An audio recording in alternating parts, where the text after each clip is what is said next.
and welcome back here to the Jared Cook Classic here at North Gwinnett High School.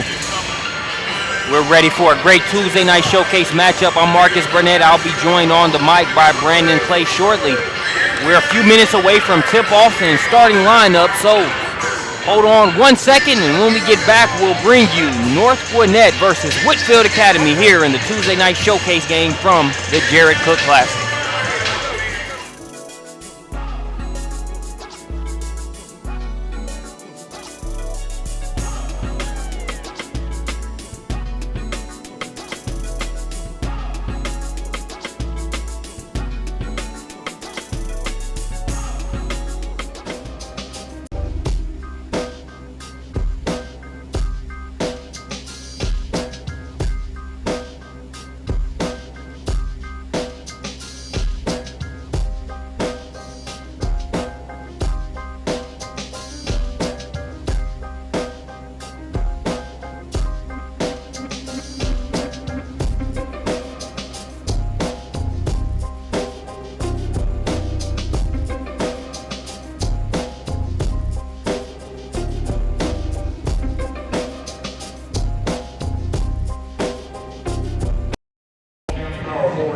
Thanks for joining us back here at North Gwinnett. We're going to let public address announcer Paul Cromie take it from here with starting lineups. And for us here will be myself and Brandon Clay bringing you this Tuesday night showcase matchup. 89th overall, 2009 NFL Draft. By the Tennessee Titans, where he played 4 seasons. He is currently the starting tight end for the St. Louis Rams. At this time, we would ask that his father Carl and his mother Yolanda please come down to center court and meet Coach Garner and Coach Smith. We have a small presentation for you. Mr. and Mrs. Cook, on behalf of the North Gwinnett High School Administration and Bulldog Basketball Program, please accept this token of our appreciation for all your efforts in supporting North Gwinnett High School, the North Gwinnett High School community, and most importantly, the continued fight against cancer.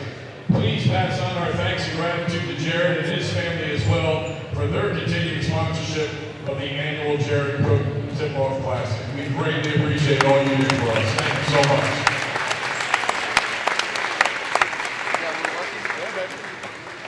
Ladies and gentlemen, at this time, if you would please rise and remove any headgear, our national anthem is going to be sung by one of our own students, Miss Jessica Tishy.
Miss Jessica Tishy, everybody.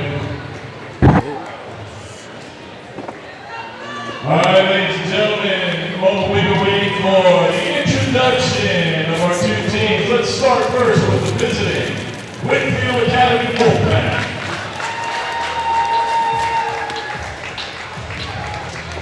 Number 1, Norman Harris. Number 4,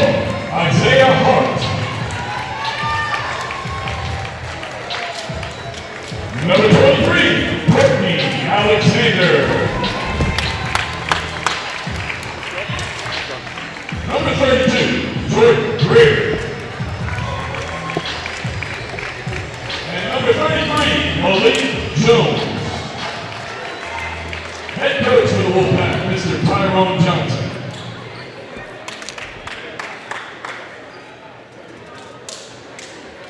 And now, ladies and gentlemen, the starting lineup for your North Gwinnett Bulldogs.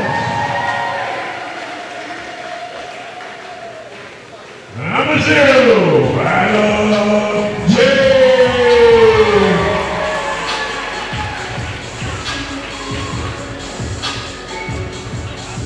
Number 1, Jay Stackhouse.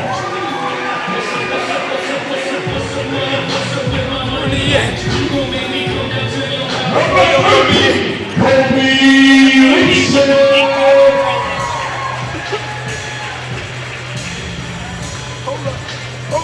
Number 21, Taylor Thompson.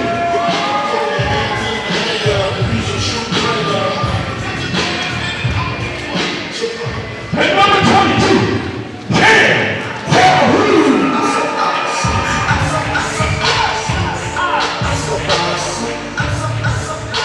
Ladies and gentlemen, your Gwinnett Bulldogs head coach, Zach Smith.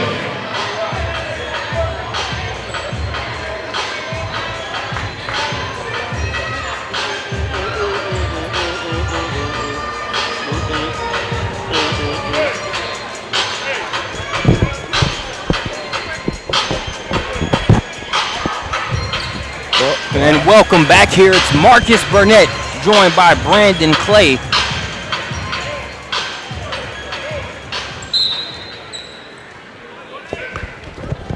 We appreciate you joining us here for this Tuesday night showcase game. This one features Whitefield Academy versus North Gwinnett. Brandon, we've got a great one here for the Tuesday night showcase this evening. I'll tell you what, I sent out a message on Twitter a little earlier. Courtney Alexander. James Madison actually is in the building tonight to see him. They've got a game tomorrow. Still made the trip to come down and fly and be able to see this young man play. Cameron Calhoun, who we've talked about the last 2 nights, has really emerged as the go-to scorer and a little bit of everything. You know, I think to call him a scorer would be an understatement. Should be a great one. Great coaches, great players, great atmosphere. Let's get it. It's been a great Jared Cook Classic Day 3 here. We had an overtime thriller between Buford and Hillcrest that really helped set the stage for a matchup that was already buzzing. Well, what a game, and the crowd obviously got involved. You know, even people who weren't here for Buford or for Hillcrest were here for the next game, were already locked into it.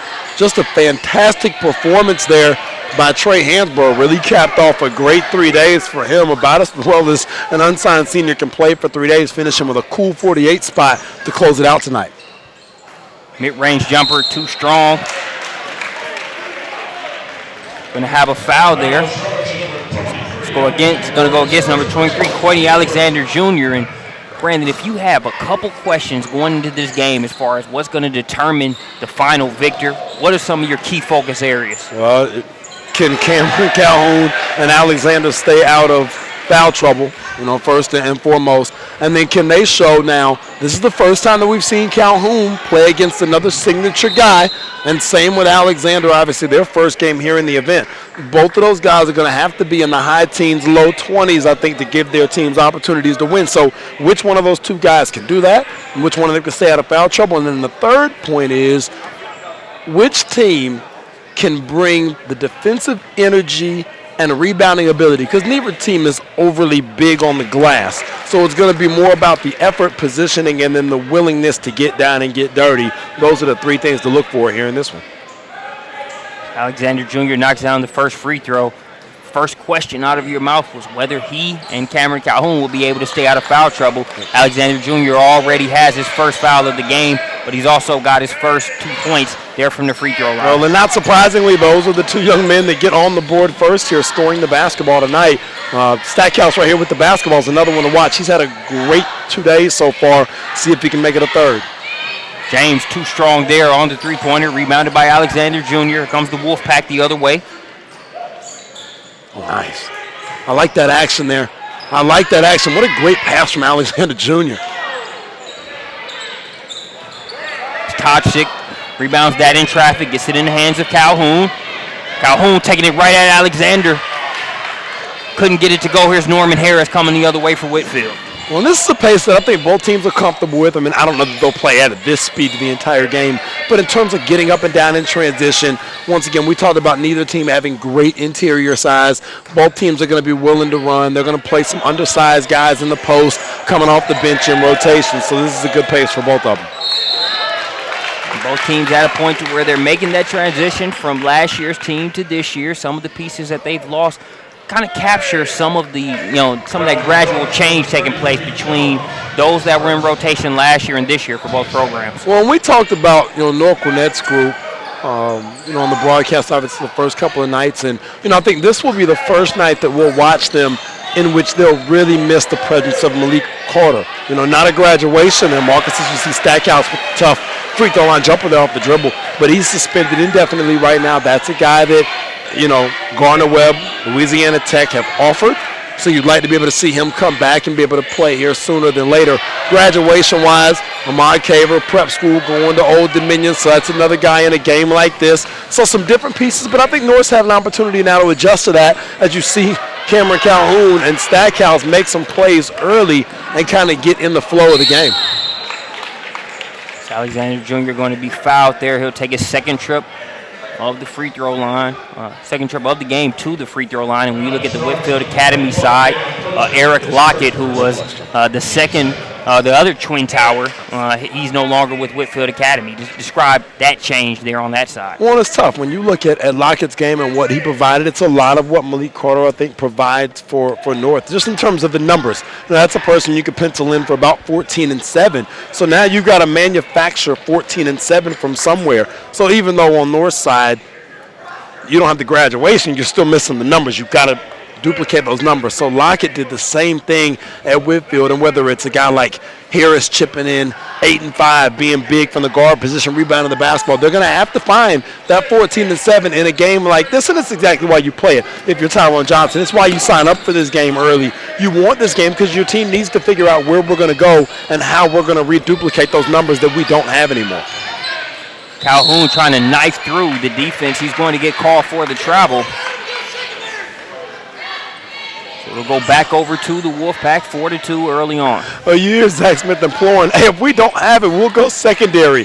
Don't force the issue. It's one of the things I thought they did so well in the comeback in game 1 and then even in game 2 is that they stuck to the script and they just did what they did as opposed to getting sped up and letting the other team dictate. They dictated the pace. But we talk about this being a very different matchup than either one of those first 2 nights. And Whitefield has the intensity and the numbers at times to dictate the pace to you. And this would be a great test for North Gwinnett as well. As Calhoun has passed the test that he's had of going from the role that he's played for this team traditionally to more of a scoring role. Right on cue.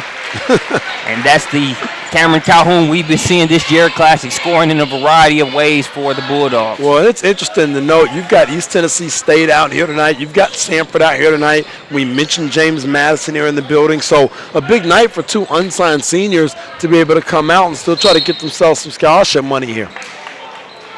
That ball will be out of bounds, last touched by North Gwinnett. It'll be Whitefield's ball set to check in for Whitefield, number 12, Miles Bellew, the 6'2 freshman. And he's got a great frame. You start talking about a lot of times we've been on the broadcast mentioning freshmen, like number 12, and it's a situation where they look like freshmen. He doesn't look like a freshman. You can see him right here in this shot. Shoulders, strong, and he's going to give you the ability to be able to give you some quality minutes throughout the season. Great pass there, and he comes right in and makes an impact. Nice little give and go there with Alexander at the free throw line. That'll make it a 6-4 ball game. Cookie's taken here. James going to commit the foul.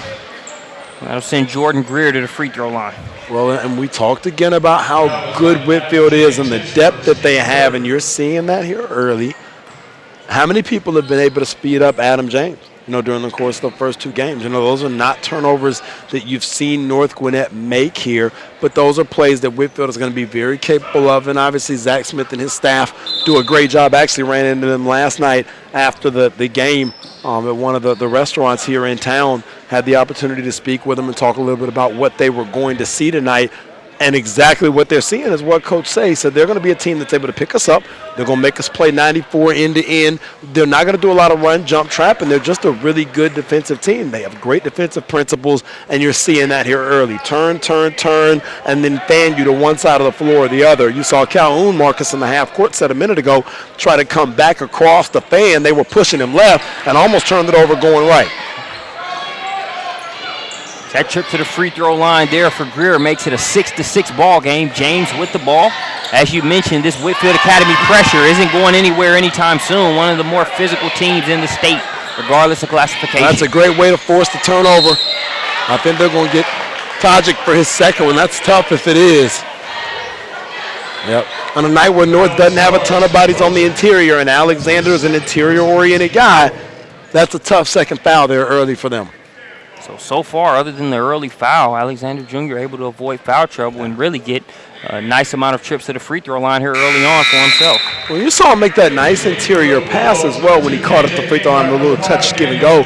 He's got the skill, obviously the background and the pedigree, in terms of having the lineage there, even dating back to his father and his ability to play the game. And there's a lot of good stuff going on with Courtney Alexander, one of the best unsigned seniors in the region, if not nationally. 2 substitutions in for North Gwinnett, number 5, Daniel Immature Bebe, as well as number 2, KJ Hancock. Well, and they're going to need both of these young men. We've talked about them and their ability to play it. Daniel's been great on the inside, kind of serving as that undersized post player that we talked about, and did a really good job, I thought, in game 2 of getting his legs underneath them. Both those guys are football guys, and Hancock has scored the ball well. They're going to need a little help in that way. It looks like Calhoun's actually got a little blood on him. They're going to go get him cleaned up right now. So Calhoun will have to take a brief stint outside of the game to get that issue addressed. 2 minutes, 58 seconds left to play here in the first quarter. Calhoun's demeanor through that entire sequence was awesome. He walks over to the ref. He doesn't say anything. He just shows him his arm, looks down his arm. The ref looks at him. He nods. He walks off. He looks at coach. He walks right by the bench, straight to the trainer. Looks at the trainer, looks down at his arm, looks at the trainer. The trainer looks at him and nods. I don't think he said an entire word, and he walked 80 feet. The Marshawn Lynch approach. I'm not about the talking, boss. I just play ball. And let's hope when he comes back, he's in beast mode, man. We've got an 8-6 ball game. 2-point advantage for Whitefield Academy here early on. 2:48 left to play in the first quarter.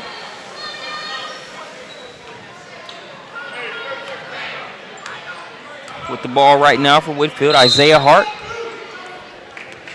Coach Tyrone Johnson going to get a timeout. And, you talk about this Whitefield Academy program just for what Coach Johnson has been able to do over the past few years. Well, even a timeout like this, I think, speaks a lot and speaks volumes to what Coach Johnson has done. Discipline, you see them, everything they do, they're just sharp. I talked about on the broadcast the other night, Ryan Lamb and Tim Morris. That was kind of my introduction to the Whitefield program. Mark Price actually was the head coach there at Whitefield for a single season.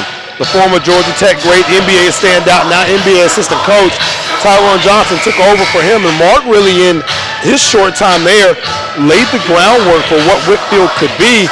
Coach Johnson has come right in and fulfilled everything I'm sure that Mark had in mind for the program, and they really have made it one of the staples, whether it's Tim Morris, who went on to play at Stanford, whether it's Courtney Alexander and everybody in between. They've always had talent there, and they always will as long as they continue to run the program in this shape, form, and fashion.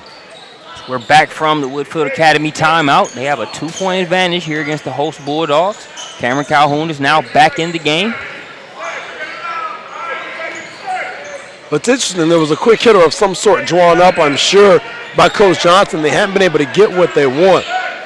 Yeah, you see him changing it out. He doesn't like the look that they got coming out of the timeout. Unfortunately for him, the timeout also allowed Cam Calhoun an opportunity to get fully bandaged up and back out on the floor. Fortunately for Whitefield, they finished the timeout possession with a 3. We got that splash from the 3 that's knocked down by number 4. That's Hart. Making an 11 ball game. You saw Hart looking for Alexander there. Now, I don't know from a coach's standpoint, this is the CoachHimmy.com-ism right here, that you don't want Hart to just go ahead and take that layup. You know, in a game like this, go ahead and take the layup. If for whatever reason you don't make it, fine. Go ahead and take it. You know, this isn't a night where we can afford to miss opportunities like that. We sped them up on defense. We had just hit the 3. Let's take 2 more buckets and stretch this thing to 13-6. Yeah, hard not to want to just go up top and use that weapon at your disposal. But like you said, all about getting the 2 and being effective. That could have been 2 on Alexander. It is. Yep.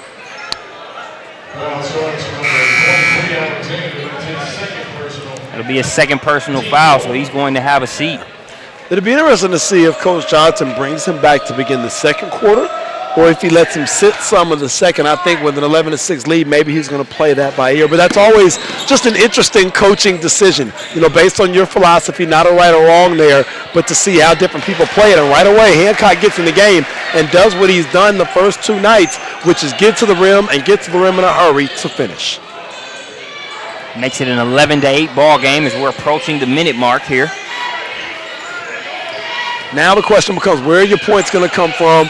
You know, Alexander really was sucking that zone defense in. Where do your points come from now? Who can help you manufacture those points? That third question that I asked, who's going to be that person they go to? Is it Hart? No, who is it? You know, and I think that's a question that'll have to be answered here, maybe even over the next 8 minutes if they choose not to bring Alexander back in the second quarter. Back in for Whitefield Academy, the freshman, Miles Bellew.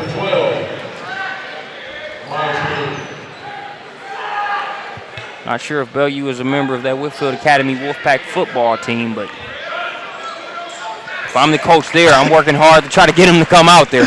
Yo, it's a daily meeting with young Miles, man. Hey, what's going on, man? You going to play today? Coach, I don't know. We got to work something out, man. And the good thing about it is, you know, if you can survive in Coach Johnson's Whitefield Academy program, you can go to the football field and really take that contact good, as well. Man. The only thing that might get you is that July heat, but other than that, you'll be all right. You know, speaking of that, was able to broadcast the GAMCA Coaches Clinic where Coach Tyrone Johnson had a speaking session there. Title of it, The Art of Physicality and Toughness. And I would tell you I'm surprised, but I'd be lying, man. That sounds like a perfect topic for Tyrone Johnson. Had a great crash course, including, you know, the culture he's instilled at Whitefield Academy, but also some of the drills that they use, really focusing on that physical side. Oh. Tough move. Saw Calhoun get into the lane, never got set there on the backside. But one thing I do like that you're seeing from Whitefield there early is even inside their man, we call them 6 shooters. Pointing one finger at the ball, one finger at your man at all times so you know exactly what's going on. You feel it coming. A little late there on the rotation on that backside, but very aware that Calhoun was attacking. He just got there before he could do anything about it. Calhoun good on the free throw. You know, beyond the extra, you know, responsibility on his plate, you know, scoring the ball, you're really seeing Calhoun really take that role of leader here for Coach Zach Smith's team. Everything from verbal instructions to his teammates to, you know, leading by example. Well, he's a cool customer. You know, he doesn't say a ton in that regard. A lot like a Trey Hansborough has been here for Buford early in the season. You know, that's a great little free throw line elbow jumper. But those are guys that aren't going to say a ton, but they really lead with their play. They lead by example through their production, and they've done that. Once again, a great example of Whitefield speeding up north. Look at that block. I can't wait for the instant replay on that, young fella. I'm going to go ham on that. But what a great play there by Cam Calhoun. Turns the basketball over, Marcus. So many times guys will turn the ball over just like this. Whitefield makes the play, and they'll give up right there. They'll jog. They'll not Calhoun. Oh, baby, go and get it. He knocks that one off the window, doing what he's been doing all tournament. He's had at least 2 of those a game, 2 of those instant replay type blocks. The timing it takes to do that and not commit the foul is impeccable, and he's one of the best that I've seen. At this point, he's one of the best that I've seen in recent memory, not just in this class, but in recent memory inside the state of Georgia at doing just that. He's a one-man SWAT team. Two good shots there from Stackhouse. I'm telling you, Stackhouse and Hancock have given them such quality minutes and production from the guard spot. They really can go to any of those three spots. We saw Leifson and James hit a couple of shots in game 2. I mean, they've got 5 guys that they've established as guys that can potentially score the basketball for them. Love how Stackhouse plays the game. We talked about it. You know, doesn't DTM, just really does what his team needs him to do. Really heeds advice that I heard his father give at an All-Star event a couple weeks back, and that's when it comes to basketball and doing what your team needs you to do, lose the cool. Yep. Doesn't matter what's cool. Doesn't matter what looks good. It's all about getting the W. That was a good pass. Good recovery there for Whitefield not to allow that three-pointer to get off clean. Great first quarter here, Marcus. Most definitely. We want to take this brief quarter break to recognize some of the sponsors that are a part of this year's event, including Crossover. Coaches, there's never enough hours in a day, never enough time. Let Crossover save you some by breaking down your game film for you. Also, Gwinnett Daily Post for all things Gwinnett. Gwinnett Prep Sport.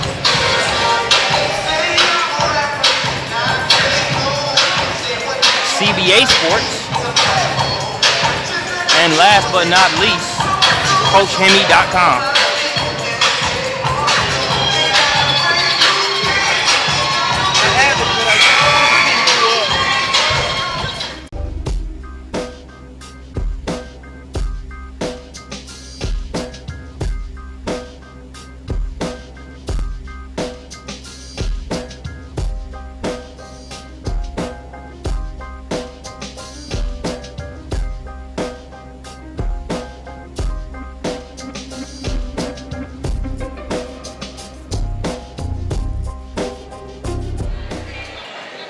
And we are ready to get the second quarter started. 11-15 in favor of Whitefield Academy.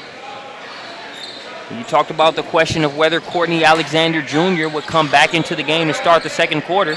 He will not start the second quarter. 2 personal fouls already here in the first half. No, and I think, from a philosophy standpoint, anytime that you have the lead or you're close, and even if you're on the wrong side of a 15-11 score, it's not worth risking that third foul. And if I'm Coach Johnson, honestly, I'm playing it right by ear. If it gets to the point where North makes a 12-0 run and we're down 8, then maybe I insert him at that point. But if we can go into halftime, tied, even down a couple, but Alexander hadn't picked up that third foul in the second quarter, I call it even. I let him come back at halftime, get shots up, get loose, and then start fresh there to start the third. But that's just the way that I like to do it. I don't trust the game, man. Yeah. It's not even so much that you don't trust your player when that happens, but even something like the loose ball foul that he got on the second one there, some people call that, some people don't. So the way the game is being officiated, you just have to feel those things, Marcus. So we're going to have a free throw opportunity here for Norman Harris. I do think it's important to note that both teams will be in the bonus for the remainder of the half. So an opportunity for guys like Harris and Whitefield to get some easy shot looks, be able to help stretch this lead without having to convert in the half court. That free throw in and out for Harris. It was rebounded there by number 24, Mikey Joseph. Well, this is a direct result, again, of not having Malik Carter. Normally, Toshik is your backup post player, and Joseph would be the third guy. In this case, the emergency quarterback, per se, gets moved up in the rotation. 2 Toshik fouls, and now all of a sudden, Mikey Joseph is going to log heavy minutes here in the second quarter. Joseph getting the chance to answer the bell here. Nice use of the shot fake. Great move there by Harris on the baseline. And I really liked his game coming into this when I identified him early. I thought as a guy that could be that second option. Hart obviously made a nice jumper there. I really think that that's going to be the guy to kind of look for here in the next 7 minutes, assuming that Alexander doesn't come back. He's got the towel draped around his neck right now. We might not see him here again before halftime. I think Harris can deliver 6 to 8 points to help keep Whitefield in good shape going into the half. We've got 7 minutes, 12 seconds left to play here in the second quarter. It's been a great day and really a great Jared Cook Classic overall.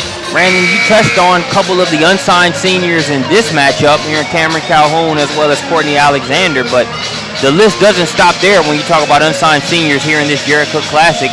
Touch base on some of the other events.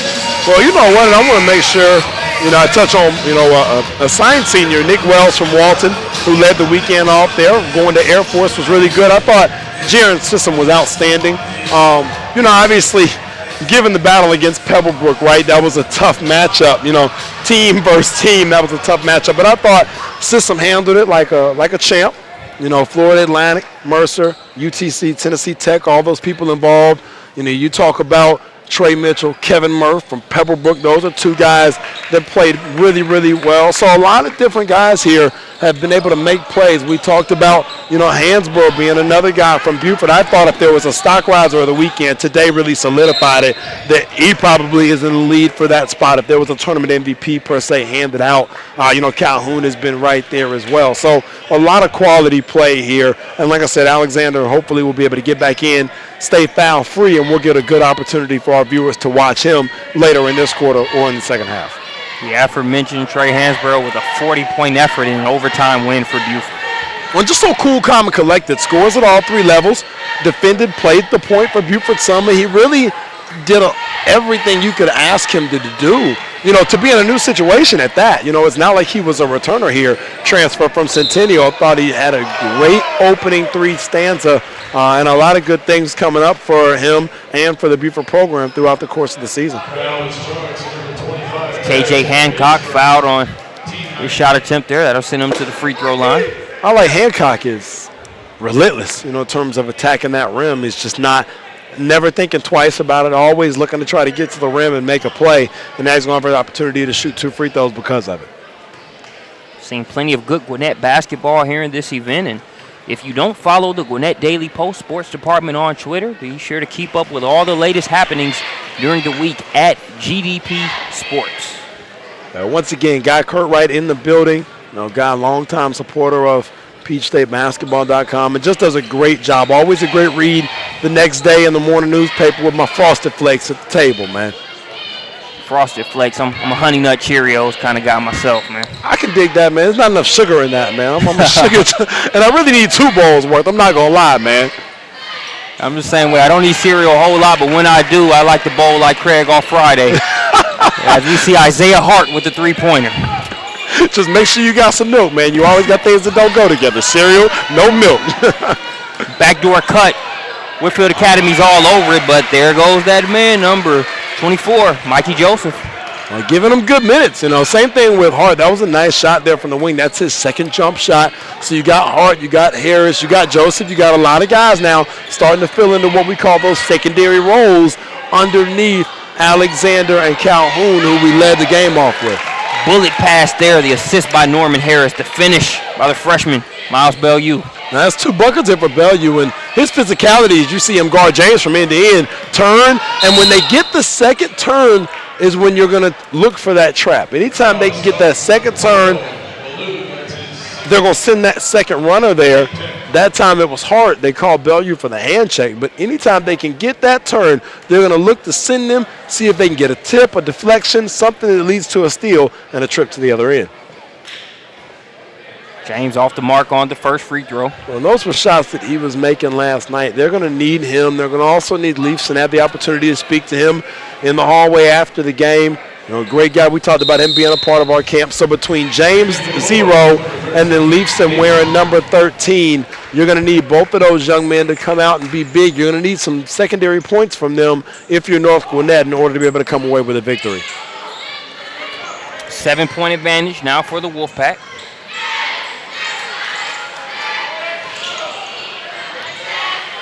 A lot of traffic in there. Get that out of here, says Calhoun. Stackhouse has it, drops it off. Little contact on the play, no foul call. Nice defense there by Hart. We're coming back the other way. Hart takes a little bump in traffic from Joseph, so tit for tat there, man.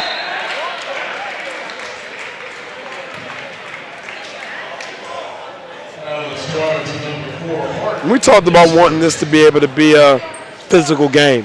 When you're seeing some of that, I thought, maybe the foul call there on Alexander, the second one could have gone either way. But by and large, the calls you've seen tonight, for the most part, have been legitimate, and they've even let a couple go. I think that was a great sequence there, in terms of allowing people to try to make some plays. Yeah. As Isaiah Hart is called for the foul, but he's got some supporters here. Got a good amount of Whitefield Academy fans that have made the trip out here to Sewanee, Georgia.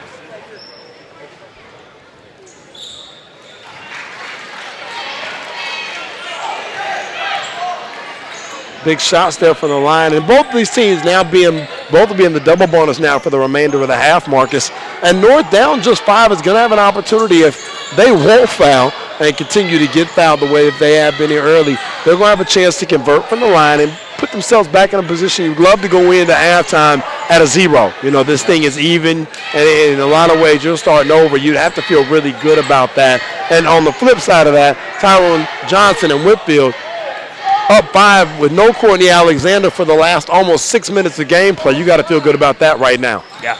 Baseline drive, giant killer floater counted. That's number 33, Malik Jones. They've gotten production from now, I think it's 5 or 6 guys offensively, which is one of the staples of Whitefield is that everybody's capable of making a play at any given time. There's Stackhouse, just short on the layup. I haven't said this much, but he might have forced that one, man. And that has not been an issue that Stackhouse has had all week. For the first time all week, I think he might have forced the issue on that one, trying to make a play out of nothing. Tried to look the defender off and get that pass into Mikey Joseph, a little bit too far ahead of him. And if you're Hancock, you got to know your personnel right there. Maybe that's a play that Carter's capable of making. With Tajik and or Joseph, you probably just want to keep that one, get into that secondary that Zach Smith was calling for in the first half, and just continue to play it from there. No shot clock here in Georgia High School Association, so no need to force the issue. James checking back in here for North Gwinnett. 3 minutes, 53 seconds left to play here in the second quarter. We'll be back shortly.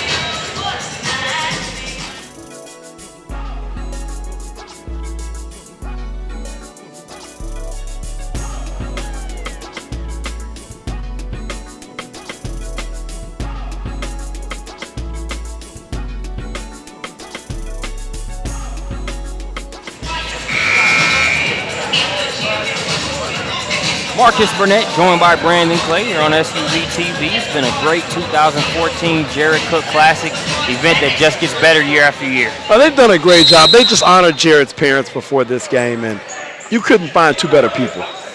I've been fortunate the way my travel schedule has worked out, man. Fly a lot on, Friday evening and or Saturday mornings, and there have been multiple trips now. I would say 3 or 4 in the past 12 months in which I've been on the park and ride bus, man, headed to the airport with his parents. They were headed to St. Louis to go watch Jared play football, so it's been great just to talk with them, converse with them about this event, amongst a lot of other different topics. But they've done a first-class job, and the North Gwinnett family has done a great job of building this event year in, year out.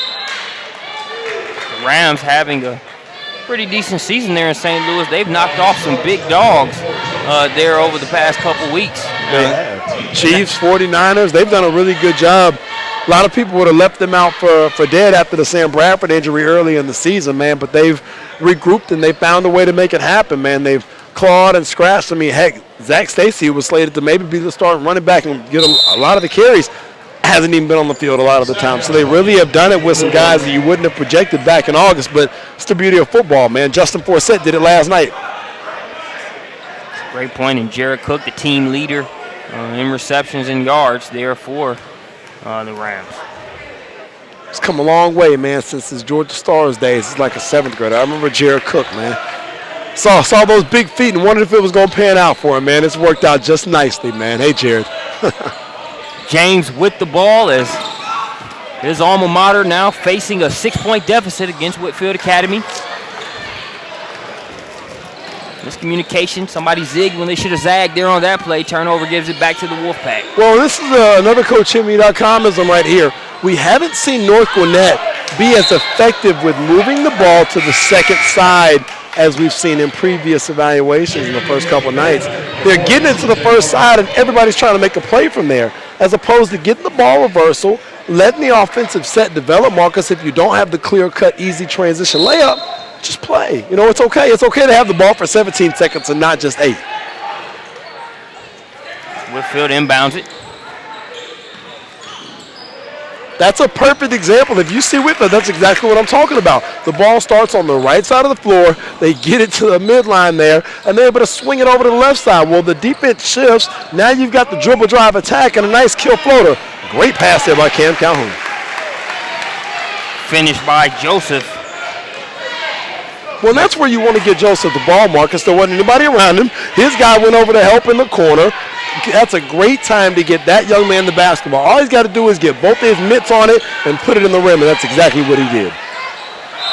So he brings North Gwinnett to within 6. As the Bulldogs will get the ball back. Coach Smith touching base with Stackhouse. I'm sure he's saying exactly what we're saying. You don't have to rush, man.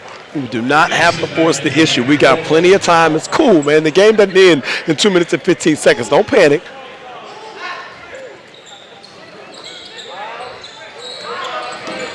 Calhoun ahead to Stackhouse. Gets it to Hancock in the corner. Too strong on the shot. Well, and that's not a shot that we've seen Hancock show that he can knock down just yet. So once again, if you can get that thing swung to a side, it's probably better off for the offense there. That jump shot's knocked down along the baseline by T.J. Carter. We had a question of who's going to pick up the gap in scoring when Courtney Alexander goes to the bench. They've had like 10 guys help pick up the gap in scoring, man. You know, whether it's the freshman Miles, whether it's Hart, whether it's Harris, whether it's TJ. I mean, literally everybody on the floor at a given time has scored the basketball for Whitfield. That's a luxury. If that's something that they can do throughout the course of the year, obviously you don't want to play extended minutes without Alexander very much. Let me make sure we get that on record. But if you have to, in game 10, in game 15, to be able to go back to this game and know that you can put up your points by committee while he's gone says a lot. Second foul there on Hart. He'll check out for the remainder of the half, I would assume, and Harris takes his place, Marcus. It's like we've seen floaters by committee here for Whitfield Wolfpack, very similar to how we saw Peachtree Ridge do the same thing with three-pointers in their victory over GAC in day 2. Well, we talked about that, 13 for 15 from the three-point line. I was talking about that with somebody earlier today. Just an incredible performance. Actually had a chance to speak with Vincent Smith about that, our front-end supervisor for all of our PeachStateBasketball.com events, and one of the most loyal hoop heads here in the city, man. Yeah. Shout out to young Vince.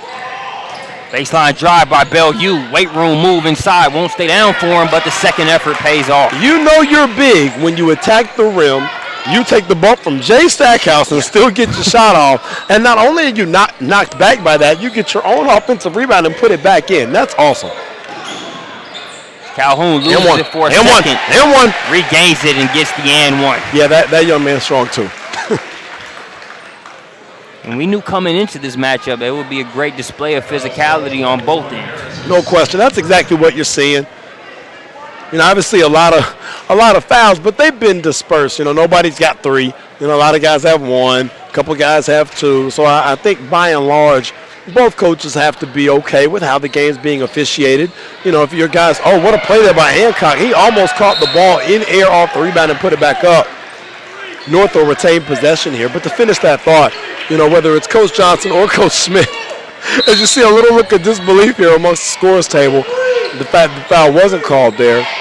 The game's been officiated pretty well, just in terms of giving everybody an opportunity to play and play it out, and you see that reflected in the score. Calhoun with the ball now. Bulldogs trailing by 6. 50 seconds and counting left to play here in the second quarter. Cam says it's go time. Call for the offensive foul. Stepping in, taking the charge. It's number 32, Jordan Greer. It's a good play there by Greer to be able to step over on the upside. I believe that's the second one on Calhoun. Oh, no, it's only his first. He's good to go here.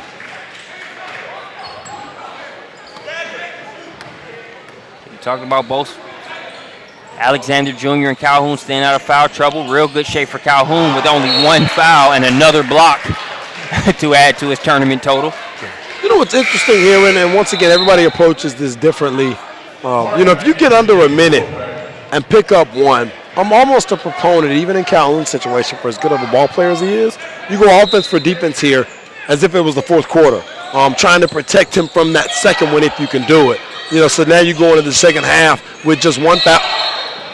Boy, he was fortunate to get that walk call. He's going to put himself in a 50-50 position there, but great defense there by Calhoun. he does such a good job athletically of moving left to right. A lot of guys with his strength and his ability start to reach. They don't slide their feet. They don't put themselves in position. I thought Calhoun did a great job there, not only of affecting, obviously, the ball to the point where they caused the walk, but also where he was able to cut the baseline off. Stackhouse kicks it out to James. James for three. That's a good shot. It doesn't go in, but that's the shot you want. Stackhouse, as opposed to forcing the issue at the rim, sees that he doesn't have it. The help line picks it up, kicks it to James. James gets a good look that just doesn't drop. And it's going to stay with Whitefield here. 1.6 seconds left on the clock here for the first half. Quick substitution is Coach Johnson going to get Isaiah Hart back into the game. Wouldn't be surprised if Hart tries to get loose for a three-pointer here. And that's another offense-defense thing. We talked about that, for Calhoun's sake, but in the case of Hart, wanting to put him in for an offensive possession. They don't catch it clean and get a shot off, but I like the train of thought there to know they wanted to get him back in if they got the ball back. So that is going to do it for the first half. I'm Marcus Burnett, joined by Brandon Clay. We'll go into halftime with Whitefield Academy leading this one by 6 over North Gwinnett. We'll be back shortly.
Crossover intelligence for basketball can save you hours of time.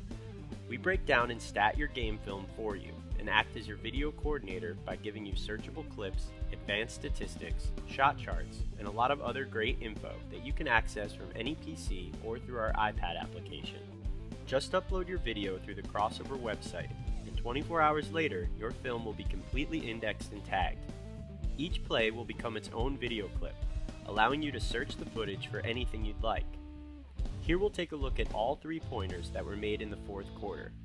All of your offensive and defensive sets can also be tagged, so you can view the appropriate clips and determine which plays are achieving the best results. You can add any clip to a playlist or highlight reel and share everything with your players or assistant coaches.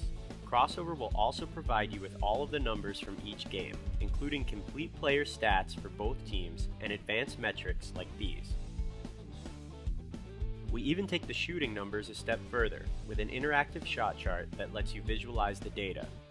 Filter by player, quarter, makes or misses, and click on any shot to watch the corresponding video. Crossover intelligence will keep you from spending hours in the film room and get you back to actually coaching. Together, we can turn smarter video into more wins for your team. That's the crossover effect.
Thanks for joining us back here at the 2014 Jared Cook Classic. I'm Marcus Burnett, joined by Brandon Clay here on the mic as we get ready to get the second half started. We're already underway. 6-point advantage for Whitefield Academy. Brandon, your thoughts on the game up to this point? If you're Coach Johnson, you've got to feel absolutely wonderful about what your young men did. The leader, per se, and Alexander's out for an extended period of time. I believe it was the last 2 minutes of the first quarter, and then he was able to play, or not play, the entire second. So literally, he spent more time on the bench than he actually played in the first half. You're still up 6 on the road against a very good North Gwinnett team, and you did it with a myriad of players. It wasn't like you had to go to one other guy to get it done. You had 8 different guys be able to find the basket in the first half, give you quality minutes, drew a couple of charges. I mean, you did a lot of good things. So I think you start talking about takeaways from halves. You want to duplicate that half and add Alexander back into the mix for 14 minutes and not just 6. He's there with the ball right now, trying to work. Not a whole lot of space to work with. Hart gets the bounce. And that's what he does. Alexander, there's not a lot of space to work with because he's seeing 2 and 3 people. So it now leaves Hart with a one-on-one, but not only a one-on-one, Marcus, a one-on-one where the defender is closing out, momentum shifting the wrong way. One hard jab and a bounce, he backs up, space, and a jump shot. Isaiah Hart, the 5'9" sophomore for Whitefield. Whitfield's in really good shape. Don't let anybody fool you that when Alexander leaves, this thing is over. That's definitely not the case.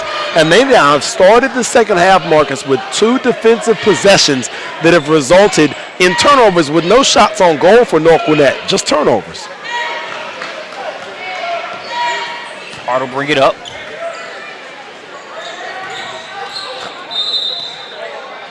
Alexander going to get called for the travel. He's got to see, too. Tojic was waiting.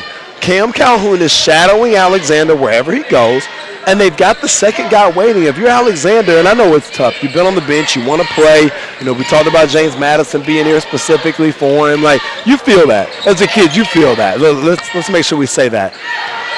But this is a great example to show your maturity. Hey, these other guys have done a good job. Like, they're capable of being good. Let me continue to facilitate for them and keep putting them in good spots to make plays. Let's win this game. If I don't get another shot off, let me play 16 minutes in the second half, and let's make sure we go home back to Mableton with this W. Jay Stackhouse will inbound it for North Gwinnett. That's a good shot for Leifson. That's exactly the shot they want that young man taking. He hit those last night. He's got to knock them down again tonight. Leifson knocked those shots down last night. Actually got the start here in this matchup. See, that's a tough shot. And, first of all, you haven't been playing, so you're not in rhythm. Cam Calhoun is making the initial catch and drive tough, and then they've got a second one, and they're doing the same thing to him on the other end. You see Harris there. They're shadowing him with Alexander. You had Harris there on the backside. Calhoun made the nice move to get past Alexander. Oh, that's tough, man. Before they could get Harris out, he picked up his 4th one. He drew his third one just a minute ago, Marcus. And literally they had a sub at the table for him, but before they could get him out, he drew his 4th one. There it is. To get going. There it is. Special situation, baseline out of bounds plays. You can make a living off of that if drawn up correctly. Somebody blew an assignment on Whitefield. First time, it's on the kid. Second time, it's on whoever's supposed to be there on him, man. You cannot leave a guy like Leifson, a shooter, with time to get his feet set. Great pass. That's exactly what I'm saying. If you're Alexander, you've got to allow your other guys to make plays. Looks like there might have been a foul there, a little contact. But Alexander letting his guys make plays there, Marcus. Here's Calhoun, guarded by Alexander. 2-point game. North can tie it or go up here. James trying to get it inside to the big fella. Calhoun, a much improved aspect of his game, can't get that one to go. Oh, wow.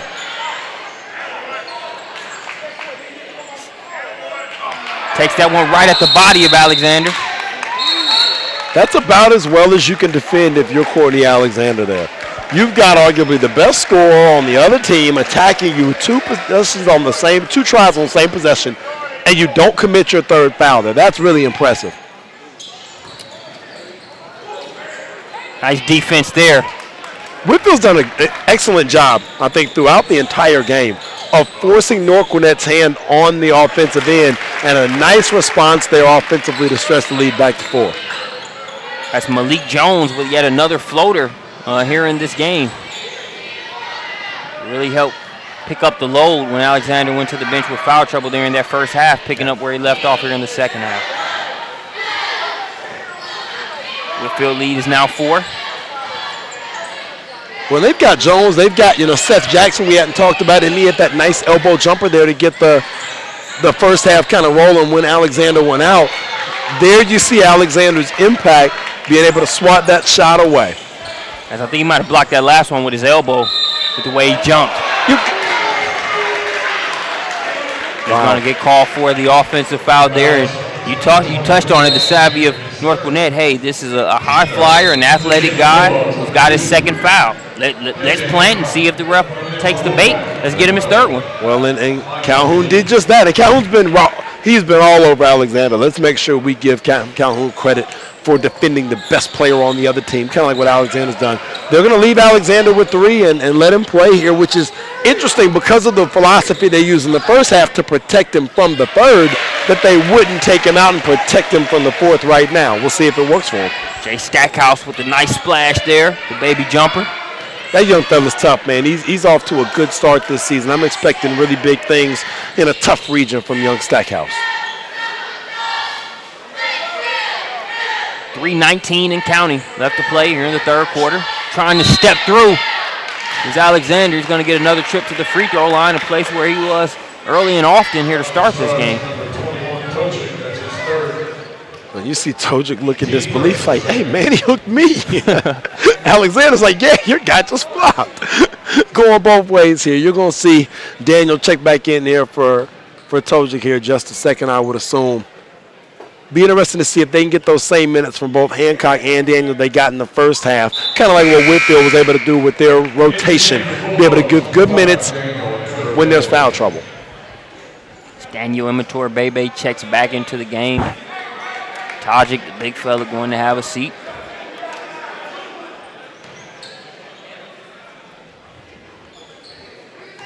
Two-point advantage for Whitefield with the host Bulldogs knocking on the door.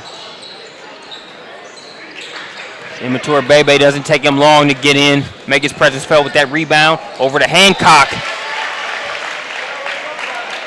That's going to be an and one. Good finish there. That's what right side of the floor in transition more times than not. That's going to go in for Hancock. Ties the game up at 36. They're going to give them an opportunity for their first lead here in a long time. Coach Johnson is saying he had to kind of assume that was just a potential three-point play. He didn't know what was going on. I won't lie to you. I can't tell you I heard the whistle either, Marcus. Hey, regardless, it was blown. Yeah. And he's going to have the opportunity, he being Hancock in this case, to go get the N1. Cam Calhoun is checked back into the game, having a seat. Going to be Colby Leifson, who hit 2 threes that really served as spark plugs for here in the third quarter for North Gwinnett. Tough shot right there. Immature, you got the right one, baby, with the rebound. That's the name of the night. Now you got to give this one up, though. Yeah, I was about to say. say, big fella, we've given you the inches. Let's not take a mile, big fella, as Immature Bebe looks to go coast to coast there on that one. Well, I just read a great quote from, we talk about Whitefield on the defensive end, and then obviously, Daniel there on the defensive end rebound of the basketball. Carl Towns at Kentucky, the freshman. Saying there's a lot of guys on the Kentucky team that need to eat, and the defensive end seems like that's where the buffet starts, man. Both of these teams taking that to heart here tonight. Calhoun realizes Alexander Jr.'s in the foul trouble, takes it right at him. Well, a great sidestep. I thought Alexander Jr. was as positioned as well as you could be. Didn't matter. Cam literally just sidestepped him and still was able to finish the play with a bucket. Alexander off the mark on the shot. Boy, North has been everywhere that Alexander wants to be. Stackhouse there almost drew another charge. Alexander's got to be really careful. Anytime he catches it in the short corner, Marcus, takes that bounce and there are 2 guys there. Somebody is open on the diagonal for a 3 somewhere. Those are shots they've got to be able to get. He's going to pick up his 4th foul there. It's hard, man. It's hard to play a kid, especially at this level, with 2 fouls in the first half, 3 fouls in the third quarter, or 4 fouls before the 5-minute mark. It's just a difficult thing to do. You know, so many factors and variables, the speed of the game, the way it's being called, the officiating can vary literally from play to play at times. And he just got caught up. He got tangled up there with Imatoy Bebe and unfortunately gets the worst of it, literally. Yeah, and, you know, North Gwinnett really being aware of the situation. Now, they haven't went out of their game trying to get him another foul, but they've made smart moves. Imatoy Bebe took that arm and tied him up purposely there. Alexander was trying to get out of there. Still whistle for the foul, and KJ Hancock adds insult to injury. For as good as Whitefield's bench was in the first half, North Gwinnett's rotation guys, I won't say bench obviously because Leafson's the guy who starts, but Hancock, Imatoy Bebe, all those guys have been just as effective here in the third quarter, which has really swung the pendulum back in the favor of the home team. Their advantage is now 5. Oh my gosh, what a block there by Stackhouse. Looking to finish on the other end. Gwinnett bench and crowd ready to erupt on a potential 3-point play, but Stackhouse will have to go to the free throw line to earn the 2. The North bench yelling for the flagrant. I don't think they're going to get that one. He was trying to make a play on the ball there, but what a great play by Stackhouse. The block and the presence of mind to track down the loose ball and be able to try to make a play on this end. Good on the first free throw. Another note, Marcus, North Gwinnett with 1 minute and 33 seconds left to go in just the third period will be in the bonus the remainder of the way. That's going to be 9.5 minutes in which we're going to see a lot of white, black, and red taking free throws. And Stackhouse nails both of those. Puts the Bulldogs up by 7. Minute 30 left to play. It's amazing. That's a 13-point swing here in the quarter. Whitfield was up 6 coming into the half. North Gwinnett now up 7. Hart working inside. He plays big, doesn't he? I like what Hart's brought to the table. Smaller guard, but active, playing hard. Now has the assignment of drawing Calhoun with Alexander out. That's Hancock showing a little bit of that North Gwinnett football weight room program there, finishing through the contact. Once again, right side of the floor in transition, sweet spot, KJ Hancock. Looks like the freshman going to get called for the travel there. So, you know, we had the question of who will pick up, the role in scoring with Alexander on the bench in the first half. That was answered by committee, by the entire Wolfpack. That question is going to be looming here in the second half as well as we approach the final 50 seconds or so in the third quarter.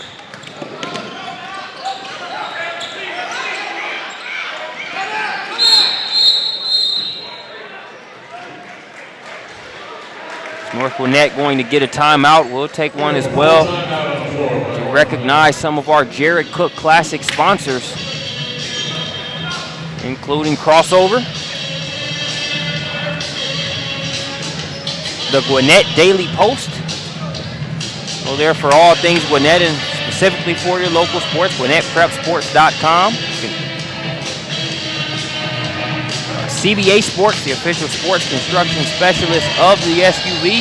And last but definitely not least, CoachHemi.com. We've seen a lot of game situations here in this one. You can go to CoachHemi.com to be able to see sets for several different situations and player types.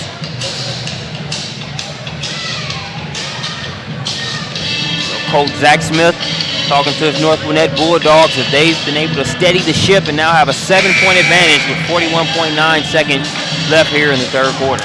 Well, this has been about as well as they could play here in the third. You know, if you're Zach Smith, you've got to feel really good about what your team was able to do, what they've done here in the first 7 minutes of the quarter. You want to be able to close this out right now. And you're going to have an opportunity here if you can convert on this possession, maybe even to be up double digits going into the fourth quarter, which is an ideal scenario given the fact that you were down 6 when the quarter began. Leafson off the mark on the 3.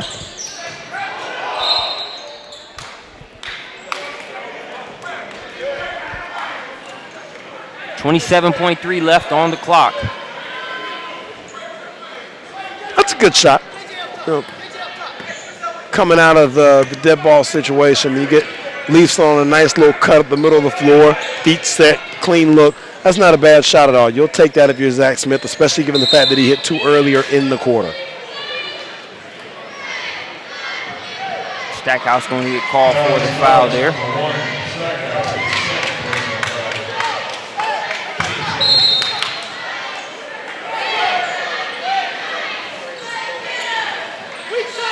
Cross-court pass over to Hart. Good footwork there on the jump shot.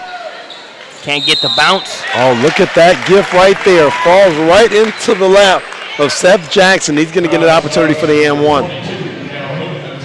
Jackson, senior.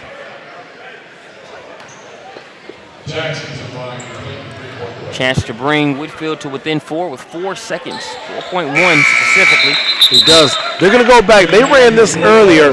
You got Ethan Smith, who was a spot shooter, but they're going to run this same little special situation set they've got where Cameron Calhoun is in a position to dribble drive the length of the floor and find a shooter in the corner there as time expires. Nearly thrown away, but Calhoun able to get it. Look at that. Look at that, Reed. That's exactly what you want, and it's great because he had tagged the side that Hancock was on the block. Hancock makes a nice cut away and up to the three-point line, clearing his man in the process. So once Calhoun got going, beat that first defender, there was no one left. Calhoun ends the third quarter on a very positive note for North Gwinnett as we see a race against the clock. Look at that. Look at that, Reed. Calhoun winning on that one. That's exactly what you want, and it's great. As we get ready to start the fourth quarter, I'm Marcus Burnett, he's Brandon Clay. When we get back, we'll bring you the fourth quarter, North Gwinnett versus Whitefield Academy.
And let's get back to the action. Fourth quarter is rolling.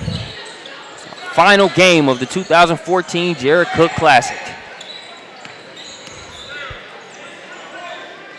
Hart with the ball for Whitefield Academy. Courtney Alexander Jr. still on the bench. We'll see what minute mark Coach Johnson opts to bring him back in. I would think, especially the way the game has been called for that young man, it probably will be about the 5-minute mark that you'll see him. And at that point, the gloves are off, man. You got to try to get a victory. You got to hope and, see if he can make it 5 minutes, man, without picking up a foul. Calhoun gets it to the big fella. Spinning, gets it to Hancock. And Hancock, he's done a good job of finishing when he gets the ball there in close proximity. And that time he was on the left side, man. Nice play there. KJ Hancock really been a huge key guy in the rotation here for Zach Smith. I kind of like his energy coming off the bench, quite honestly. I know a lot of people talk about starting, and, I sent a tweet out. Good finish there. Jackson with the finish. But I sent a tweet out last week, Marcus. Well, if I'm coaching, I don't really care who I start. Obviously, we'd like to get off to a good start, and that's fine. I'm really more concerned with when it gets to that 5-minute mark, who's in the game for me at the end of the game? Who are the 5 people that have played so well that I've got to find a way to keep them on the floor? And right now, Hancock has established himself as that kind of guy for Zach Smith. Almost that real Jamal Crawford flow, man. Maybe he starts, maybe he doesn't, whatever. He's going to play so well during the course of the game that when it's crunch time, it's hard to keep him over there on the prime. 6-point advantage for North Gwinnett.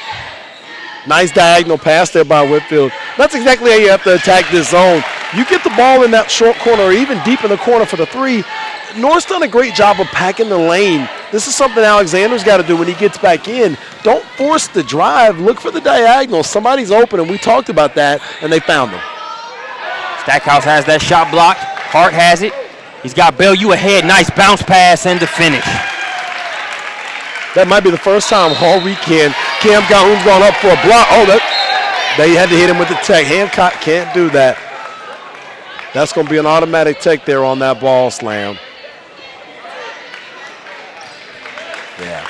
Sure, Coach Zach Smith not happy about that one. Even Hancock regrets it immediately. Yeah, that's a bang, and he wasn't being disrespectful. It wasn't, a showing up for the refs. But that's something that anytime that happens, it's a bang technical foul call. Thanks to John Woods. He taught me that. At the free throw line to shoot the technical, going to be Norman Harris. Harris got off to a good start. Hadn't heard a ton from him after picked up that fourth foul. But obviously with Alexander in foul trouble, you're not going to be able to have both of those guys sitting. I'm sure from Coach Johnson's vantage point, you're going to need one of the two to play. But unfortunately, when guys have to sit that long, they're just out of rhythm. So, the two missed free throws there for Harris, it'll be interesting to see what Alexander can give you when he gets back in. That's just a tough position to be in. So it's still a 2-point advantage for North Gwinnett. You can have a 4-point turnaround here if Stackhouse can convert. Nice athletic catch, pulls it in and finishes. So instead of it being a tie game there from the free throw line, it's back to a 4-point advantage for North Gwinnett. Oh, that's nice.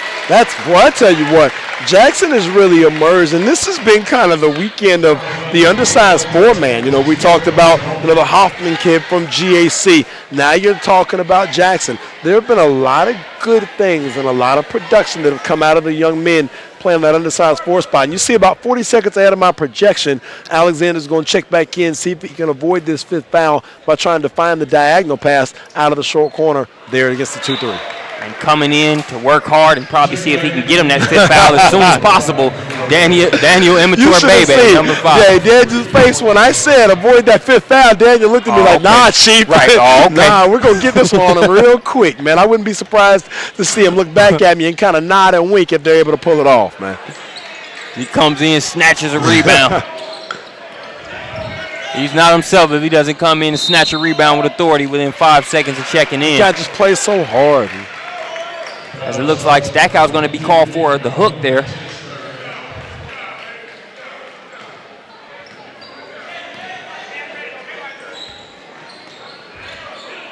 Jackson with it. Calhoun got a hand on it, but it's going to stay Whitefield ball here, Marcus. Calhoun with those large hands really help him on the defensive end.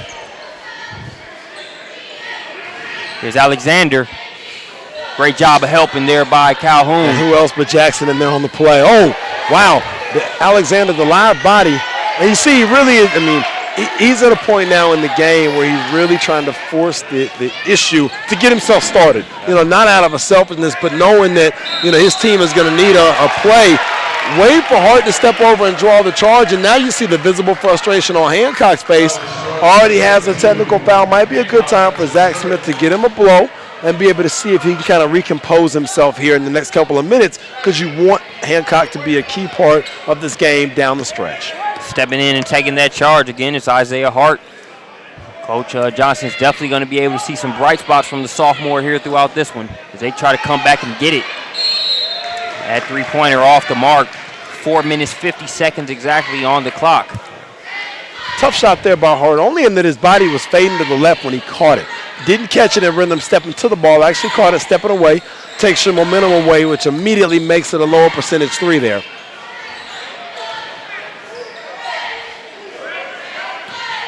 And Mature Bebe saying, I got a little bit in the repertoire as well. Misses the first one, but gets his own missed shot and capitalizes on try two. Well, he and Jackson are having a battle here underneath the boards. Both of them are strong frame guys, capable of making some plays, facing the basket at their best when they're collecting rebounds. Oh, looks like Alexander's got a contact issue. You see him working with it. As he gets it in, is Calhoun. I don't think he liked the stoppage in play. Calhoun, I think that goes for the North Gwinnett bench too. Yeah.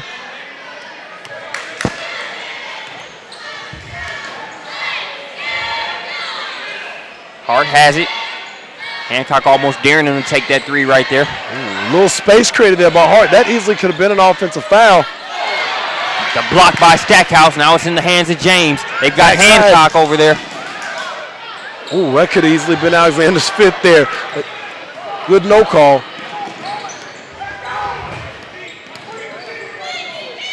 Harris up top to Jackson. We haven't seen him hit a three yet this game. Like I said, a lot like Immature Bebe, Jackson is capable of making plays facing the basket, though he's probably at his best percentage-wise around the rim. Both of those young men have shown that in the last couple of possessions.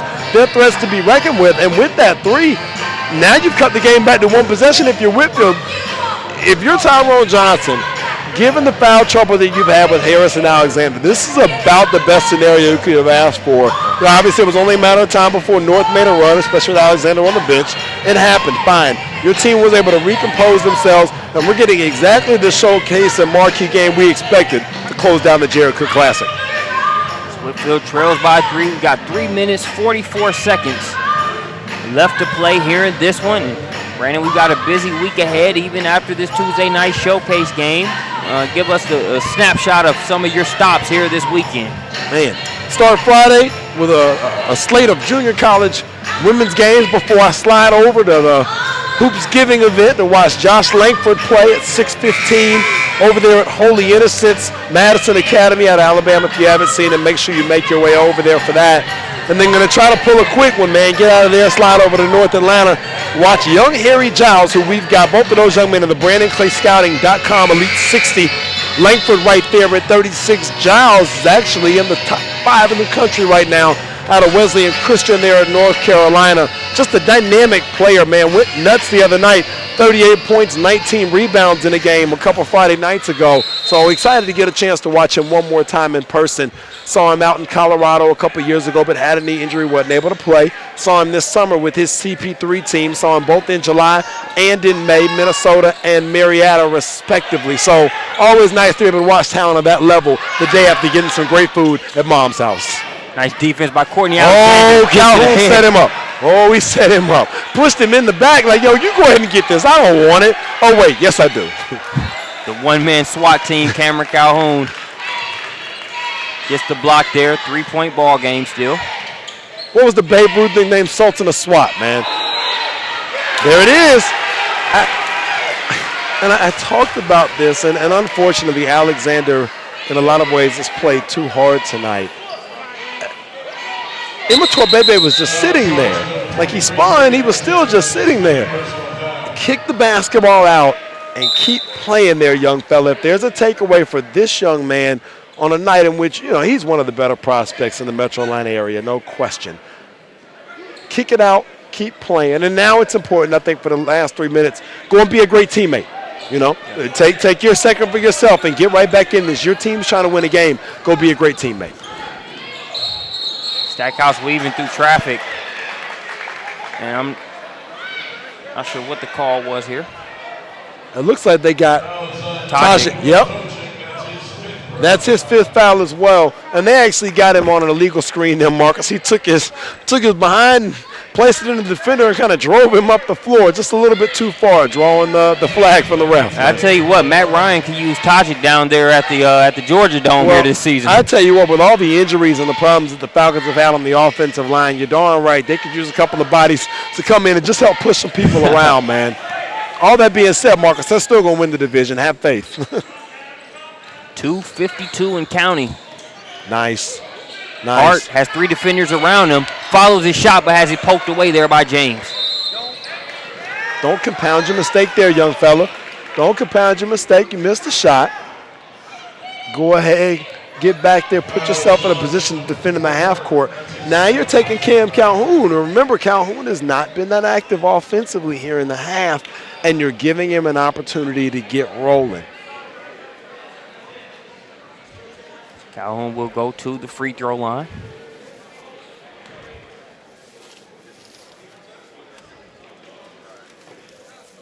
Because we already know he's got all defense team honors, does Cam Calhoun, as far as the Jared Cook Classic is concerned. Does he break your starting 5 for your all Jared Cook Classic team? You know what, it's hard, man, not to put that guy on the list. You know, whether it's been free throws, whether it's been the ability to finish it at the rim with contact, especially late in games. Even when he misses, he gets hand in there. Like, how do you keep that guy off? You know, he's been the MVP for the home team. They're 2-0 with a lead here in their third game. Looks like he's got a injury, might have hit his knee on the floor or something. Make sure he's all right here for the last 2 minutes and 40 seconds as the trumpets play. Coach Tyrone Johnson not happy about that offensive rebound. 2 minutes, 41 seconds. That's the amount of time remaining for Whitefield to come back and try to close the gap. We'll take a short break for the timeout. When we get back, final few minutes of the fourth quarter.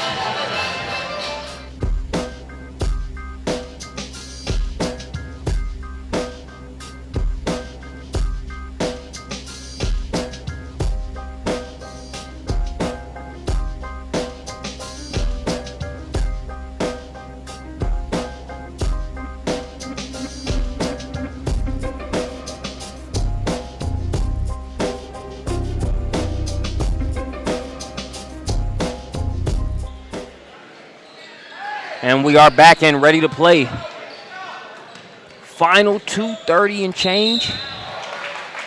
Cameron Calhoun want to get called for the travel there. Well, good defense there by Jackson. He really has been just a utility guy all over the floor, man. The face-up three, the rebounds, the putbacks, the free throws. You know, we talked about who that second guy was going to be, and, you know, Hart's gone cold here offensively in the second half, especially with those jumpers from the wing he was hitting early. In a lot of ways, it's been Jackson who's carried them in this part of it. You know, Alexander never really was a factor, never really got going offensively. We've got another foul here. Foul's going to be called on Stackhouse. We can't believe it. So that's going to send number 12, Miles Bellew, the freshman, to the free throw line.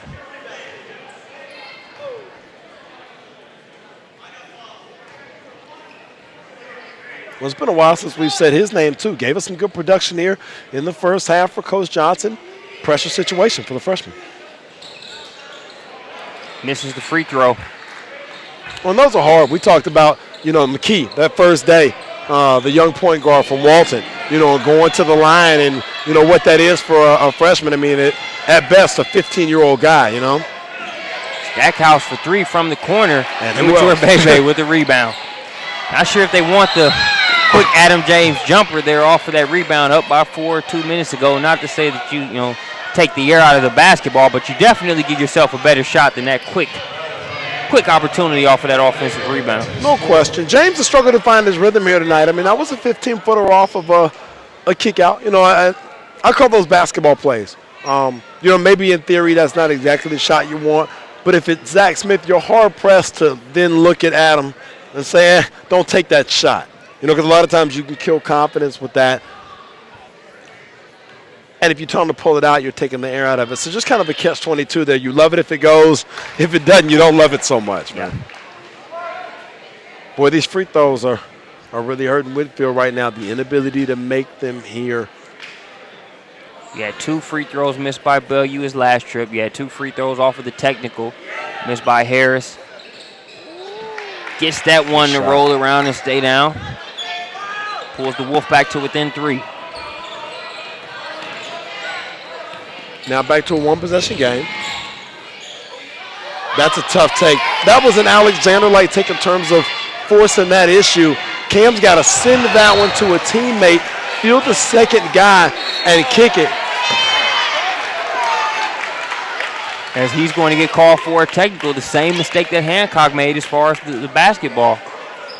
Wasn't trying to do it to stage, you know, upstage the refs, was just doing it, you know, out of frustration for himself. But again, can't do it.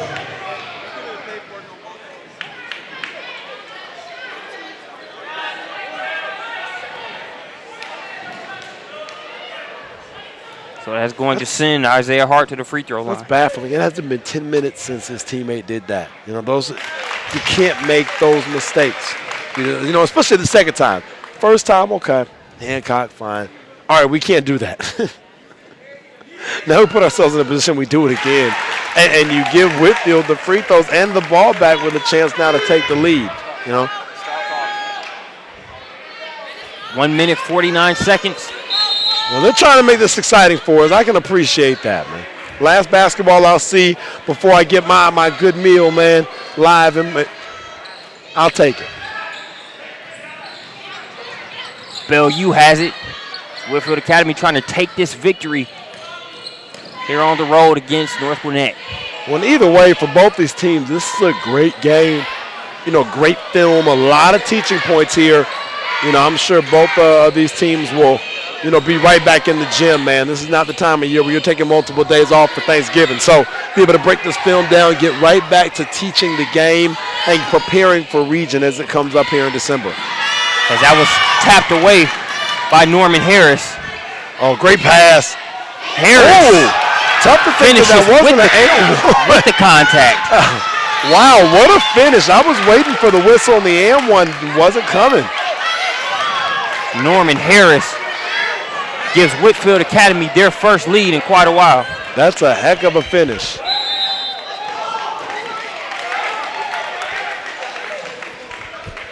We're going to have a timeout, 59 seconds left to play here in this game. That was a big and one right there by Norman Harris. We got a full timeout there on the floor. Brandon, if you wanted an exciting finish, you've definitely got that here in this matchup. No doubt. I think it'll be interesting here in the last minute of the game. 55-54 here for Whitefield, and they've been able to do it without Alexander. And they've done it kind of by committee, which is great. North, it's Cam Calhoun time. Offensively, it's Cam Calhoun time. Obviously, Stackhouse is able. Hancock is able. If the defense gets drawn, even if they decide to keep the Leafs back into the game for the ability to shoot the three, I think that's something that might help, especially the way the defense is collapsing on every Cameron Calhoun drive. Might be a good time to find that diagonal, be able to get an easy shot. Yep. We'll see what happens out of the timeout. As always, we appreciate those that have joined us throughout our slate of webcasts here at the Jared Cook Classic. You can also check out some of the events that Brandon mentioned he'd be at on Friday and Saturday. We'll have live webcasts for you from Holiday Hoopsgiving at Holy Innocents, also from the Hallwood Fest at North Atlanta. And Saturday, let's go, man, let's go. Malik Newman, Alterique Gilbert, let's go, man. The excitement that you hear in this voice is due to the Lighthouse Classic matchup of Miller Grove, six-time state champ, versus Callaway High School out of Mississippi, and Malik Newman there at the Lighthouse Classic in Corinth, Mississippi. All right, let's finish this one first. This is good stuff, man. Great Tuesday night showcase game as we have a timeout. Just in the nick of time, Coach Zach Smith steps in and gets a full timeout. That's a good call, man, especially on that diagonal back. Stackhouse had a little problem receiving the pass. Go ahead and make sure that you keep the ball in your hand. Make sure you keep an opportunity here to be able to make this play and get this thing done if you're Coach Zach Smith. Last thing you want is a 10-second call and turn the ball over right here. Appreciate the sponsors that have made this broadcast possible. Gwinnett Daily Post. Check out all things Gwinnett at GwinnettDailyPost.com. Also, Gwinnett Prep Sports. Follow the great coverage on your local sports team at GwinnettPrepSports.com. CBA Sports, your sports construction specialist. Visit them at cbasports.us. And last but not least, Crossover Coaches. Let them save you time by breaking your game film down for you. Crossover, man, when you look at those analytics and those kind of stats, I'm a big Moneyball fan. It's a different sport, but that movie Moneyball is one of my favorite movies. Love how those guys played the stats, the analysis, and Crossover provides some real good nuggets in that area. They do. They've done a great job. I was talking with our video coordinator, Chris Watkins, about them the other day, and he just had some great things to say about Crossover. I know you're extremely high on them. Make sure you take a look at them, and then also a nice cross-reference to Crossover, CoachHimmy.com for your X's and O's. CoachHimmy.com has been the sponsor of the instant replay cam we've seen throughout the event, and Stackhouse continuing to run some time off the clock, but Whitefield currently trailing by one. They get it to Calhoun. He's going to be tripped up. Well, it's interesting. I kind of like the fact that they played there to try to get into the lane. See Cam Calhoun banged up there on that drive. But, with 35 seconds left, let's go ahead and play it for a score. And I want to go ahead and play it pretty quickly for a score. Let's go ahead and make sure we get the lead back in our possession more so than I'm worried about the time. Yeah. And then from there we can play it. Whitefield can make their adjustments. You've done a good job in the half-court set, keeping them from getting shots that they want. You've been able to put yourself in a good space. So now Calhoun's going to have 2 free throws there in a double bonus. You assume that he knocks both of those down if you're Zach Smith. And I think you want to show some token pressure on the basketball, not to allow Whitefield to walk it up, but at the same time not run, jump, and trap either. Calhoun steps to the free throw line. 25.7 seconds left. This is exactly why I said he's got to be on the team. He's got to be on the team, man. When you can step to the line, make free throws in positions like this, got a lot of respect for you, for your game, when you can step up in these clutch situations, find a way to put the ball in the hole. We'll have to have a sub. Oh. There's Jordan Greer. Yeah, he's bleeding, so. He's got a little bit of blood on his arm there, man. So coming back into the game is going to be number 25, Seth Jackson. Cameron Calhoun with a chance to put North Gwinnett up by 1 here with 25.7 left to play in the game. And he does just that. Good shot there for the young fella. Well, and this is what I'm saying. You just allowed them to advance the basketball all the way to the volleyball line with no pressure. I think you take James there, go ahead and bring him all the way up into the front court. Hey, son, you're not trying to make a play on the ball here. You just want to force them to pick it up and burn the clock. They were able to advance the ball about 55 feet and only use 2 seconds of clock. You want to make them use 6 or 7 seconds. Great job there by Tyrone Johnson and his crew, though, to be heady enough without a timeout to know that they wanted to roll the basketball if they could do it and be able to make a play from there. 23.4 seconds left to play here in this one. You talked about Cam Calhoun being a member of your all-tournament team. Hard to go against that. Let's take a look back at some of the plays that he's been able to make here throughout this tournament. Oh, this is crazy. I forgot about that one, man. It's amazing how quickly 2 days go by. What a great play there by Calhoun. Such an impressive prospect. Oh, yeah, he did that too, Marcus. and you got to see where he's coming from to be able to get to those. Oh, wait, hold on. Bam! Hey, can we just do this for the next, 20 minutes? Will they hold the game up for us and just watch Cam Calhoun highlights, man? Hey, you can splice some Trey Hansborough making some shots in there. Let me have a little fun with that, too. Yeah, most definitely. Plenty of archives of players like a Cam Calhoun, Trey Hansborough. We'll be able to release some of those clips after the game. But first and foremost, we have the last quarter of the last game of the Jarrett Cook Classic about to be decided in these final 20 seconds or so. 1 point advantage for North. That was good patience there by Hart. Hart attacked the baseline, didn't have it, resets it. Second time, a little bit of a force down the baseline. Neither look was clean there. He still had about 11 seconds of gameplay. And we talked about him only being sophomore, still plenty of room to grow in that area. But not having to force that jump shot if they take it away from you, just keep playing. So the senior takes another trip to the free throw line. He's made plays late in the game on this entire Jarrett Cook Classic, whether he was swatting a shot away to keep his team up, scoring in the half court, or being able to step to the free throw line and knock him down. Definitely an ice in the veins kind of performance here from Cameron Calhoun these past 3 games. See if he knocks down the second. Ham says if. He and Trey Hansborough, man, I never want to speak over anything, man. Great shots by that young fella right there. He and Hansborough, to me, their ability to consistently find ways to score it and be productive, definitely been the highlight of the Classic for me in terms of my takeaways, man.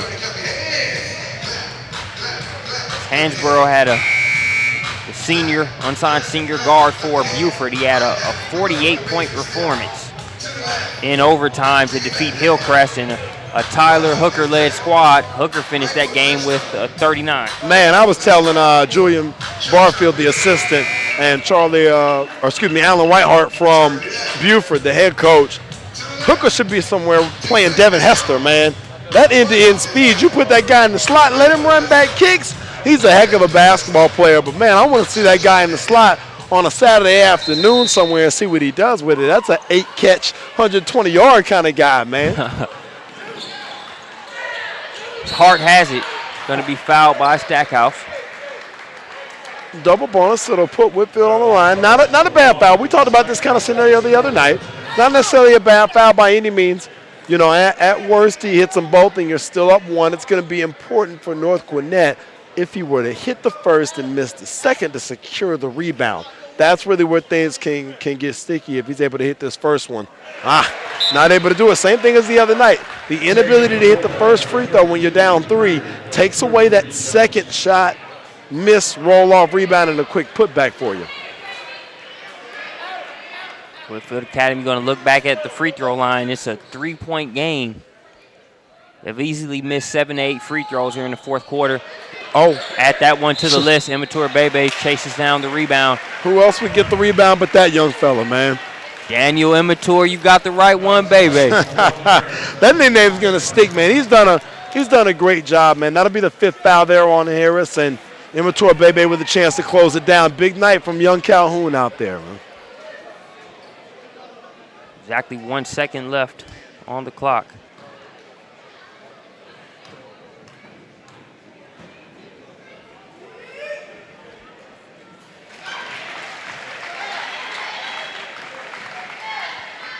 Bebe good on the first free throw.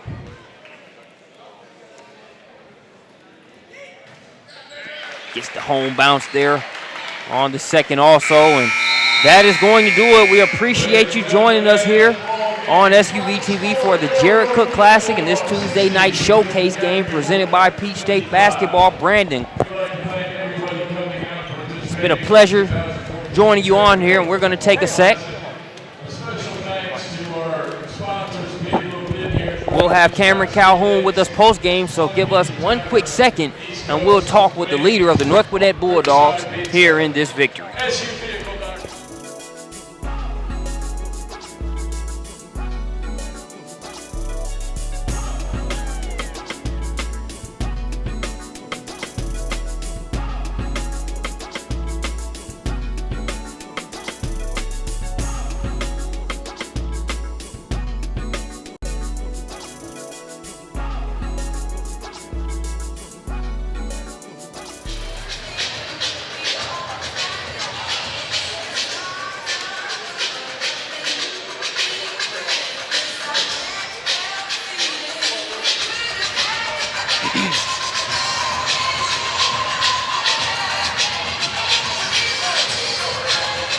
Appreciate you joining us back here on SUVtv as we're here with Cameron Calhoun, the player of the game and a very big player for North Gwinnett here in this tournament. Cam, how does it feel to be able to take this role that you're experiencing this year? We were just talking about this at Gwinnett County Basketball Media Day. Now to actually be here in the flesh, bringing it to fruition, how does it feel? It feels good. I've always been around players that were playmakers, so I took what they did, I learned from it, put it into my game, and I just put it on the floor. I got a good AAU coach, played in the league, so whoever got that kind of teacher to teach them, then all you got to do is learn from them, be coachable, and you'll do good. Brandon, you set the table for this performance, even going into the Jared Cook Classic. Your thoughts and your words for Cam after that performance? First of all, first-class performance, young fella. Great job. Talk to me about after the 2 technical fouls, man. You and Hancock, what were you thinking? How'd you calm yourself down? I mean, I was already calm. Just little frustration fouls, me turning the ball over, just internal stuff. But, I mean, I wasn't really worried about it. I mean, I knew they was going to call some little petty stuff. So, I mean, I can't really get mad at the refs. I should have learned better. I was told before the game that they're going to be calling, like, stupid stuff like that. So, it was on my fault. So, I can't even get mad at the refs. We've been able to see some of your maturity and development over the past couple years, but your self-assessment, where you were when you started at North Gwinnett, the aspirations, where you were with your role previously and now this year, your thoughts on that transition? Dang, somebody just asked me the question yesterday. It wasn't even that big of a change. Our motto is starting your role. And my role, like in the past few years, is play good on defense, as everybody knows, and kick it out, and if I get offensive rebound, go back up, finish. If it's my turn to score, then I score the ball. But this year, we lost a lot of scoring talent on our team, so I'm just making up for all that lost talent. Talk to us about your thoughts on the college recruiting process. Obviously still unsigned. What are you thinking going forward as far as school goes for you? I mean, I had like some offers. People wanted to like kind of pressure me to sign before the season, but I'm thinking about going unsigned sometimes and then maybe play another season at AAU. That's like further my recruitment, or maybe I just went to after the season to sign to see what I get during the season. You heard it here first. Hey, ladies and gentlemen, that's my MVP of the Jared Cook Classic right there, man. Sorry, Trey Hansborough. Great performance, but he's on my home team, man. Great job, young fella. Appreciate it.